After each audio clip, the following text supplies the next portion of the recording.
An object of mass 40 kilogram is raised to a height of 5 metre above the ground. देखिए ये ground है, यहाँ से एक ऑब्जेक्ट को ऊपर यहाँ तक उठाया गया, ठीक है। इसका मास दिया हुआ है 40 किलोग्राम और ये हाइट टोटल कितनी उठाई गई है, तो हाइट उठाई गई है total 5 metre. What is this potential energy, तो यहाँ पे क्या आपको ये पूछा जा रहा है कि पोटेंशियल एनर्जी कितनी होगी, यहाँ पूछा जा रहा है, राइट। इसको मैं पोटेंशियल एनर्जी 1 लिख रहा हूँ। If the object is allowed to fall, अगर ये ऑब्जेक्ट को फिर से छोड़ा गया, find its kinetic energy when it is half way down, मतलब यहाँ से छोड़ा गया और यहाँ हाफ में पहुँचा, तो ये डिस्टेंस क्या हाइट हो जाएगी 2.5 मीटर। इस पॉइंट पे काइनेटिक एनर्जी क्या होगी ये पूछा जा रहा है आपसे, ये दो चीज़ फाइंड करना है। तो सबसे पहले कोई कॉन्सेप्ट क्लियर कर लेता हूँ मैं बेटे। इसकी टोटल एनर्जी इक्वल टू हो जाएगी potential energy plus kinetic energy इस पॉइंट पे। और हम जानते हैं कि जब ऑब्जेक्ट अपने टॉप मोस्ट पोजिशन पहुंच जाता है then its velocity become zero at this time and kinetic then हम वी डोंट हैव वेलोसिटी भी इक्वल टू जीरो हो जाएगा। तो जब कुछ भी नहीं है तो ये काइनेटिक एनर्जी हमारा जाएगा जीरो। तो टोटल एनर्जी क्या इक्वल टू क्या आ जाएगा, पोटेंशियल एनर्जी, मतलब mgh, ठीक है। तो मेरा फर्स्ट पार्ट है क्या, potential energy equal to mgh। तो वैल्यू पुट करता हूँ 40 किलोग्राम, जी कुछ भी नहीं दिया है, if it is not given then will put here 9.8 metre per second square और हाइट दिया हुआ 5 मीटर।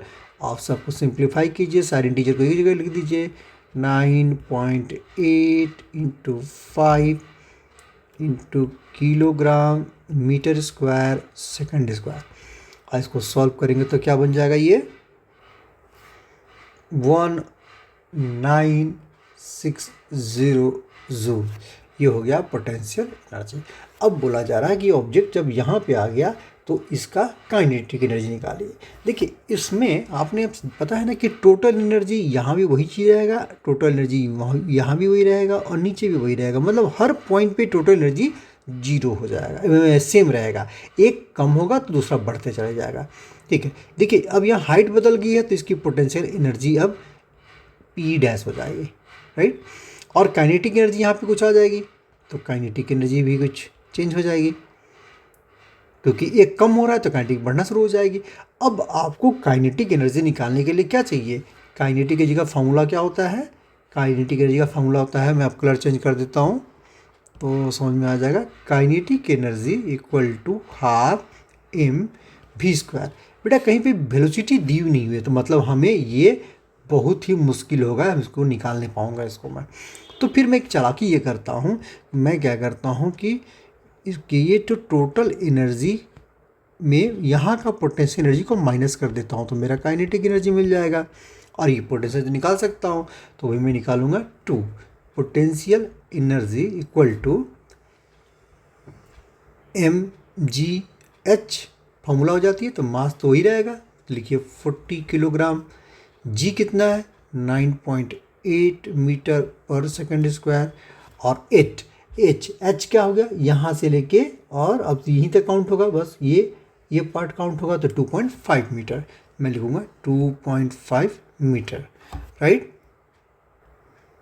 अब इसको सॉल्व करूँगा तो मैं क्या आ जाएगा 980 जूल, ये पोटेंशियल एनर्जी निकला मेरा, ठीक है। तो पोटेंशियल एनर्जी जब मेरा निकल गया तो मतलब देखिए अब वापस यहाँ पे चलिए, अब मेरे को टोटल एनर्जी पता है, टोटल एनर्जी कितना है, टोटल एनर्जी तो हर जगह सेम रहता है। देखिए ये